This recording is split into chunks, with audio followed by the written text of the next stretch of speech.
இப்போ உங்களுடைய ப்ராஜெக்ட் வந்து நெக்ஸ்ட் இப்போ திரௌபதி 3 அந்த மாதிரி எதிர்பார்க்கலாமா? அப்படிதான் முடிச்சிருக்கேன். திரௌபதி 2 வந்து தொடரும்னு போட்டு ஒரு நல்ல கியூவோட நாங்கள் வந்து படம் பண்ணுற பிளானில் தான் முடிச்சிருக்கேன். எல்லாமே அந்த திரௌபதி 2வோட சக்ஸஸ். திரௌபதியோட சக்ஸஸ் தான் திரௌபதி 2.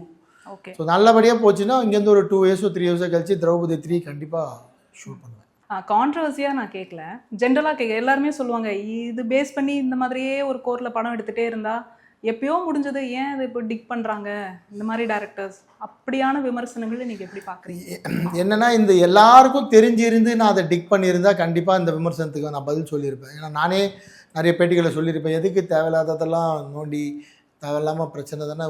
அப்போ இது நமக்கு ஒரு 50-60 இயர்ஸ் முன்னாடி நடந்திருந்து நான் டிக் பண்ணியிருந்தா கூட இந்த விமர்சனத்துக்கு நான் வந்து நிச்சயமாக ஃபீல் பண்ணியிருப்பேன். இது வந்து 14th century, அப்போ என்ன நடந்ததுன்னு க்ளூ கூட கிடையாது. இப்போ நீங்கள் பங்காரு காமாட்சி அம்மன் சொன்னது அவர் கண்டிப்பாக எங்கேயோ படிச்சிருப்பார், இல்லை வந்து காஞ்சிபுரத்தில் சொல்லியிருப்பாங்க, அவருக்கு ஆசிரமத்தில் மடத்தில் எங்கேயாவது சொல்லியிருப்பாங்க, இல்லைன்னா அது தெரியும், அந்த ஊர் மக்களுக்கு தெரியும்.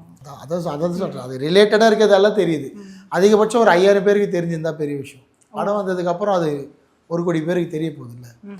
ஸோ அதுக்காக வந்து நான் இந்த டிக் பண்ணுறதில்ல தப்பில்லைன்னு நினைக்கிறேன். சில பேர் அது ஹிஸ்ட்ரின்னு நினச்சி அது உண்மையாகவும் இருக்கலாம் பொய்யாகவும் இருக்கலாம் கடந்து போயிடுவாங்க. இப்போ அத்திவரதர் வந்து 40 வருஷம் தண்ணிக்குள்ளே ஏன் ஒழிச்சு வைக்கிறாங்க சொல்லுங்கள்?